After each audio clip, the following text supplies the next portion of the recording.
Ivan இலியிச்சின் மரணம் by Leo Tolstoy. அத்தியாயம் 7. Ivan இலியிச்சி நோய்வாய்ப்பட்ட 3வது மாதத்தில் இனிமேல் அவர் எவ்வளவு சீக்கிரத்தில் பதவியை காலி செய்வார், உயிரோடு இருப்பவர்களை தன்னுடைய இருத்தலின் சுமையிலிருந்தும் தன்னை துன்பத்திலிருந்தும் எவ்வளவு சீக்கிரத்தில் விடுவிப்பார் என்ற ஒரு விஷயத்தை பற்றியே இனி மற்றவர்கள் அவரிடம் அக்கறை எடுத்துக் கொள்வார்கள் என்பதை அவருடைய மனைவி, மகள், மகன், வேலைக்காரர்கள், நண்பர்கள், டாக்டர்கள், குறிப்பாக அனைவருமே அறிந்திருந்தது எப்படி என்று சொல்வது கடினம். அது மெதுவாக, மிகவும் நுட்பமாக, படிப்படியாக ஏற்பட்டது. எனவே அதை சொல்வது கடினம். அவர் தூக்கம் மேலும் மேலும் குறைந்தது. கஞ்சாவை சாப்பிட்டார். அபின் சத்தை ஊசி மூலம் உடலில் செலுத்தினார்கள். ஆனால் இது வலியை குறைக்கவில்லை. முதலில் இந்த பாதி உணர்வோடு இருக்கும் நிலையில் மந்தமான துன்பம், அது புதுமையானதாக, சுகமாக இருந்தது. ஆனால் சீக்கிரத்திலேயே அதுவும் துன்பம் தணிக்கப்படாத வலியை காட்டிலும் அதிகமாக இல்லாவிட்டாலும் அதே அளவு பெரும் துன்பத்தை கொடுத்தது. டாக்டர் உத்தரவுப்படி அவருக்கு தனி உணவு தயாரிக்கப்பட்டது. ஆனால் அவருக்கு அவை அனைத்துமே மேன்மேலும் சுவையற்றவையாக, அருவருப்பை தருபவையாக இருந்தன. அவர் காலையில் குடலை சுத்தம் செய்து கொள்வதற்கு விசேஷமான ஏற்பாடுகள் செய்யப்பட்டன. இது அன்றாட சித்திரவதையாக இருந்தது. அந்த அசுத்தமும் வெளிமதிப்பின்மையும் நாற்றமும் அதற்கு இன்னொரு நபர் உதவி செய்ய வேண்டும் என்பதாலும் சித்திரவதையாக இருந்தது. ஆனால் இந்த அருவருப்பான விவகாரம் இவான் இலிச்சிக்கு ஒரு ஆறுதலை கொடுத்தது. மலச்சட்டியை தூக்கி கொண்டு போவதற்கு வேலைக்காரன் கெராசிம் எப்பொழுதும் வருவதே அந்த ஆறுதலாகும். கெராசிம் ஒரு சுத்தமான விவசாய இளைஞன். அவன் நகர உணவில் செழித்து கொண்டிருந்தான். அவன் எப்பொழுதுமே பிரகாசமாகவும் சுறுசுறுப்போடும் இருந்தான். ருஷ்ய உடைகளை அணிந்து கொண்டிருக்கும் இந்த சுத்தமான இளைஞன் இவ்வளவு அருவருப்பான கடமையை செய்வது முதலில் இவான் இலிச்சிக்கு மனசங்கடத்தை கொடுத்தது. ஒரு தடவை பானை மேலிருந்து எழுந்தவுடன் அவர் தன் காற்சட்டையை கூட சரியாக அணிந்து கொள்ள முடியாமல் சாய்வு நாற்காலியில் சாய்ந்தார். மூடப்படாதிருந்த பின்னங்கால் கெண்டை சதையையும் அதன் மீது தொங்கிக் கொண்டிருந்த சதையையும் பின்புறமாக சாய்ந்தவாறு பயந்தபடியே பார்த்து கொண்டிருந்தார். அந்த தருணத்தில் கெராசிம் மென்மையான, உறுதியான காலடியோடு உள்ளே வந்தான். அவனை சுற்றி குளிர்கால காற்றின் புது வாசனையும் அவனுடைய கனத்த பூட்ஸுகளின் மேல் தேய்க்கப்பட்டிருந்த தாறு நெடியும் வீசியது. அவன் சுத்தமான கை நெசவு மேல் துணியும் அதன் கீழ் சுத்தமான பருத்தி சட்டையும் அணிந்திருந்தான். சுருட்டி விடப்பட்டிருந்த கைகள் அவனுடைய பலமான இளம் கரங்களை வெளிக்காட்டின. இவான் இலிச்சியின் முகத்தை பார்க்காமல் தன்னுடைய முகத்தில் பிரகாசித்துக் கொண்டிருக்கும் வாழ்க்கையின் ஆனந்தம் அவரை கேலி செய்வதாக அவர் நினைத்து விடுவாரோ என்ற அச்சம் காரணமாக இருக்கும். அவன் மலச்சட்டியை தூக்கிச் சென்றான். கெராசிம் என்று இவான் இலிச் பலவீனமான குரலில் கூப்பிட்டார். கெராசிம் ஏதோ தவறு செய்து விட்டதாக நினைத்து பயந்து போய் திடுக்கிட்டான். அவனுடைய மலர்ந்த, சாதாரணமான, இனிய சுபாவம் கொண்ட இளம் முகத்தை, அந்த முகத்தில் தாடி வளரப்போகின்ற முதற் சின்னங்கள் தெரிந்தன. நோயாளியை நோக்கி வேகமாக திரும்பினான். ஐயா, என்ன வேண்டும்? உனக்கு இது மிகவும் அருவருப்பாக இருக்குமே, என்னை மன்னித்து விடு. இதை நானே செய்து கொள்ள முடியவில்லை.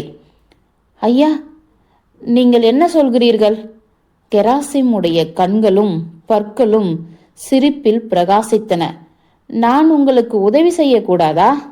உங்களுக்கு உடம்பு சரியில்லை. அவன் தன்னுடைய பலமான திறமையான கரங்களால் வழக்கமான பணியை செய்தான்.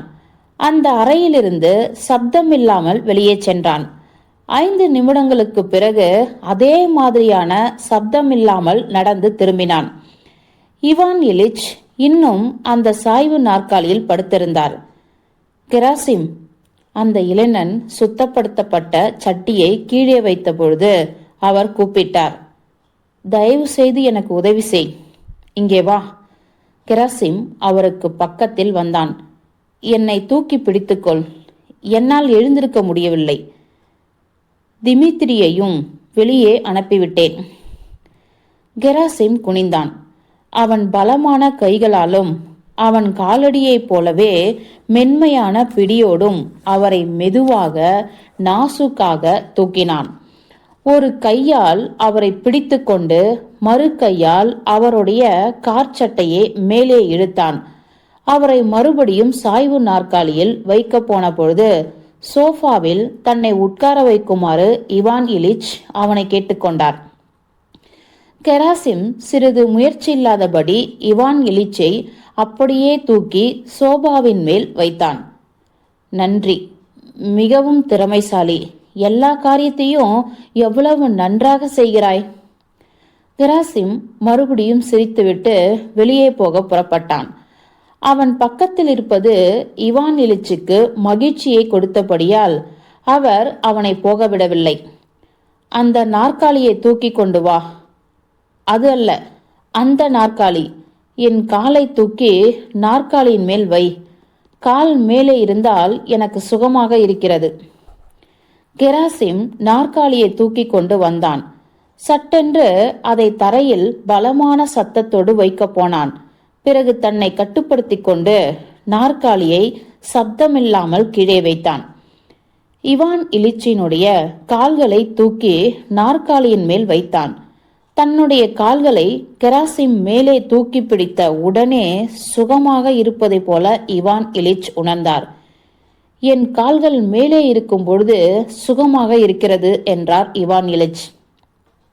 தலையணையை கொண்டு வந்து காலின் கீழ் வை. கெராசிம் அவர் சொன்னபடி செய்தான். அந்த நோயாளியின் கால்களை மறுபடியும் தூக்கி அவற்றுக்கு கீழே தலையணையை வைத்தான்.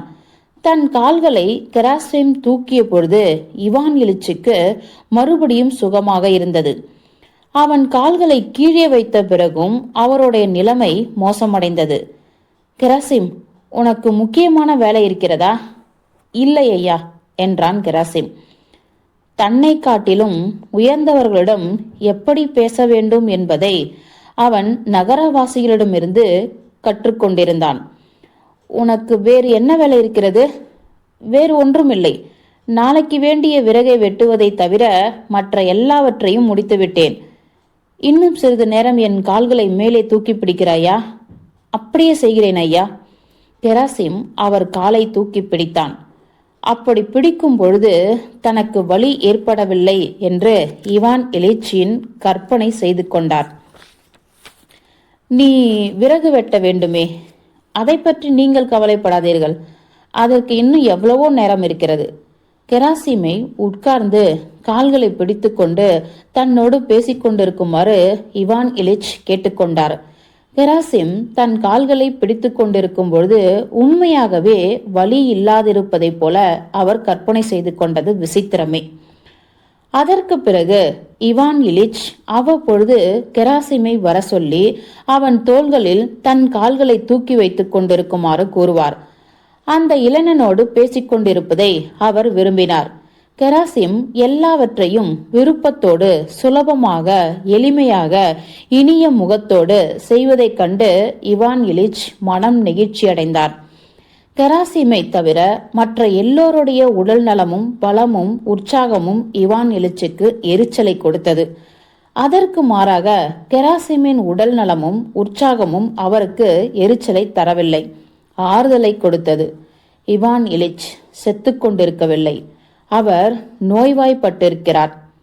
அவர் அமைதியாக இருந்தால், டாக்டர் சொல்வதை கேட்டு நடந்தால் எல்லாம் சரியாக போய்விடும் என்று பொய்யினால் என்ன காரணத்துக்காகவோ எல்லோரும் இந்த பொய்யை பரப்பினார்கள். அவர் மற்ற எல்லாவற்றையும் காட்டிலும் அதிகமான துன்பமடைந்தார். என்ன செய்தாலும் எதுவும் மாறப்போவதில்லை. தன்னுடைய துன்பங்கள் அதிகரிக்கும். தனக்கு மரணம் ஏற்படும் என்பதை அவர் நன்றாக அறிந்திருந்தார். இந்த பொய்யினால் அவர் சித்திரவதை செய்யப்பட்டார். எல்லோருமே இந்த பொய்யை பரப்பியதனால் அவர் சித்திரவதையை அனுபவித்தார்.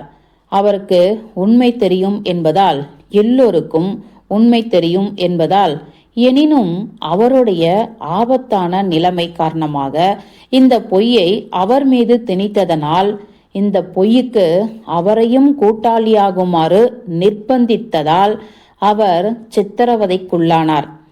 இந்த பொய் அவர் மரணம் அடையும் தருவாயில் அவர் மீது திணிக்கப்பட்ட இந்த பொய் அவருடைய மரணம் என்ற கம்பீரமான அச்சமூட்டுகின்ற நடவடிக்கையை, நண்பர்களுடைய சந்திப்புகள், இரவு உணவுக்கு மீன் சாப்பிடுவதை போன்ற தரத்துக்கு குறைத்துவிட்ட இந்த பொய் இவான் இலிச்சுக்கு சொல்ல முடியாத சித்திரவதையாக இருந்தது.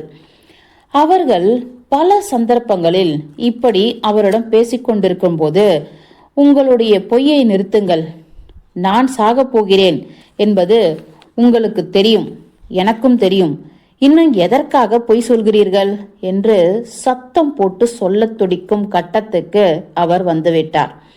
ஒரு மயிரிழைதான் வித்தியாசம் என்பது விசித்திரமே. ஆனால் அதை சொல்லக்கூடிய துணிச்சல் அவரிடம் ஒருபோதும் ஏற்படவில்லை. தன்னை சுற்றிலும் இருப்பவர்கள் தன்னுடைய மரணம் என்ற பயங்கரமான நடவடிக்கையை, பயத்தை, தற்செயலாக ஏற்படும் சச்சரவு, நாகரிக ஒழுங்குமுறையில் ஒரு முறிவு, உபசரிப்பு அறைக்குள் நுழையும் பொழுது நாற்றம் வருகின்ற நபரிடம் நடந்து கொள்வதைப் போல அவர்கள் அவரிடம் நடந்து கொண்டார்கள். அவர் வாழ்நாள் முழுவதும் கொத்தடிமையாக இருந்த மேன்மையான வாழ்க்கையை மீறுவதை போன்ற தரத்துக்கு குறைத்து விட்டார்கள் என்பதை அவர்கள் பார்க்க முடிந்தது. யாருமே தனக்காக வருத்தப்படவில்லை. ஏனென்றால் யாருமே தன்னுடைய நிலைமையை புரிந்து கொள்ள முயற்சிக்கவில்லை என்பதை அவர் பார்த்தார். அவருடைய நிலையை புரிந்து கொண்டு அவருக்காக வருத்தப்பட்ட ஒரே நபர் கெராசிம் தான். இவான் இலிச் தன்னோடு இருக்க வேண்டும் என்று விரும்பிய ஒரே நபர் கெராசிம் என்பதும் அதே காரணத்துக்காகத்தான். சில சமயங்களில் கெராசிம் இரவு முழுவதும் அவரோடு உட்கார்ந்து கால்களை பிடித்து விடுவான். அவனை தூங்க போகுமாறு சொல்லும் பொழுது இவான் இலிச், நீங்கள் அதை பற்றி கவலைப்படாதீர்கள், நான் பிறகு தூங்குவேன் என்று அவன் மறுப்பான். அல்லது நீங்கள் நோயாளி, நான் உங்களுக்காக பாடுபடக்கூடாதா என்று பதிலளிப்பான். கெராசிம் ஒருவன் மட்டுமே பொய் சொல்லவில்லை. உண்மையான நிலைமையை அவன் ஒருவன் மட்டுமே புரிந்திருக்கிறான்.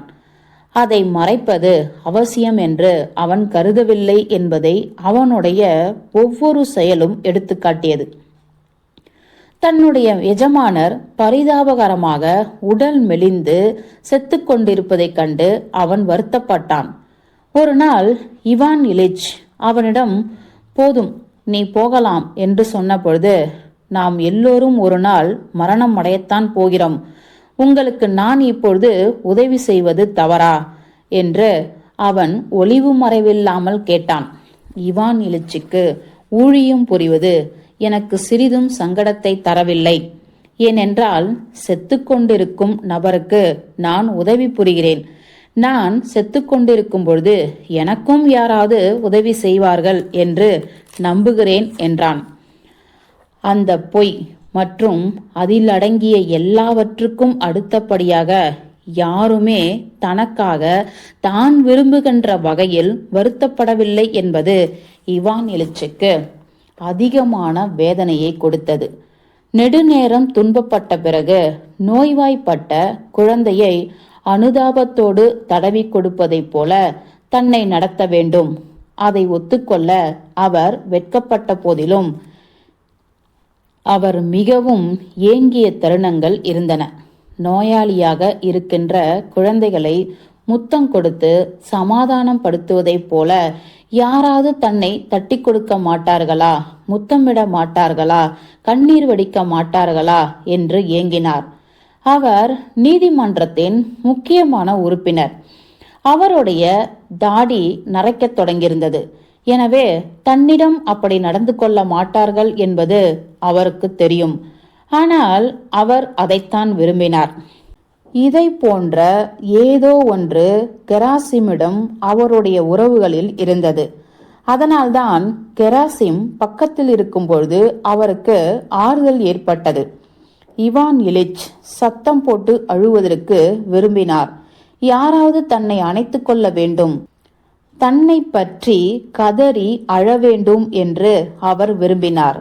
ஆனால் நீதிமன்ற உறுப்பினரும் அவருடைய சகாவுமான ஷெப்பேக் அவரை பார்க்க வருகிறார்.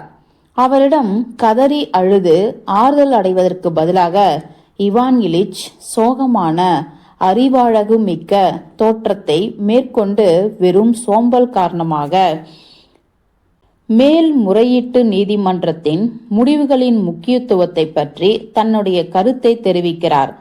அந்த முடிவுகளை வன்மையாக ஆதரித்து பேசுகிறார். இவான் இலிச்சியின் மனதிலும் மற்றும் அவரை சுற்றி எங்கும் இருந்த இந்த பொய்யை போல அவருடைய கடைசி நாட்களை நஞ்சாக மாற்றியது வேறு ஒன்றுமே இல்லை.